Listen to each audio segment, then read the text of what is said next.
So you were talking earlier about, the juxtaposition between happiness and honor, even though I don't think they're mutually exclusive personally. But if there's a situation, let's say, where someone is truly in love with someone else, and they love them for many years and decades, they have a whole history together, and then one of the people in this grouping start falling in love with someone else. So it's not that there's less love for the original partner. How analytically and emotionally do you take care of a situation like that when you feel that you want to stay honorable and be happy? So the first thing I would say is the devil's always in the details, right? So one of the things that I'm not happy about with much modern moral theorizing is that it takes a story like that, and then tries to extract out a general moral principle. And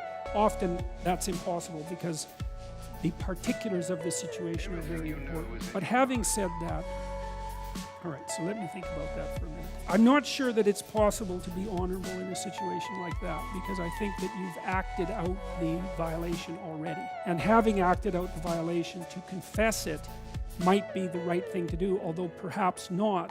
Because it isn't obvious to me that if you betray someone, then you get to have the right to tell them about it. I know you're not, I understand that.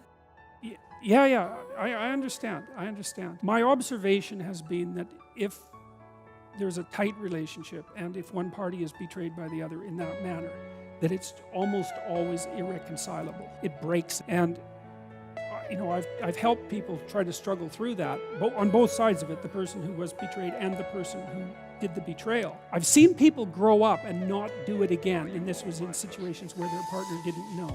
And in a couple of those situations, it seemed to me that it might have even been a necessary learning experience for the person who did it.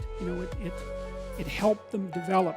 That doesn't mean I'm justifying it, but life is complicated. But I think that society works better, all things considered, when you make a promise and you stick to it. And one of the things I learned from reading Jung, which I really liked, was he believed that he had his affairs too, so you might think about it as somewhat hypocritical, but I think that people can make mistakes without having what they think necessarily be wrong. He said that there are things in a marriage that you can't have unless you're all in, and I believe that. And so if there's a back door open, to begin with, or a back door opens, then I think that there's something about the relationship that is lacking at least, and I think you pay a big price for that. So, it depends on whether you regard a marriage as a practical arrangement or a spiritual arrangement. Now, really, it's both, and both are important. But if it's a spiritual arrangement or a psychological arrangement above all, then I do think that you don't get the transformation without being all in. And if you violate it, then even if you can work it out with your partner, there's something that you will never get as a consequence.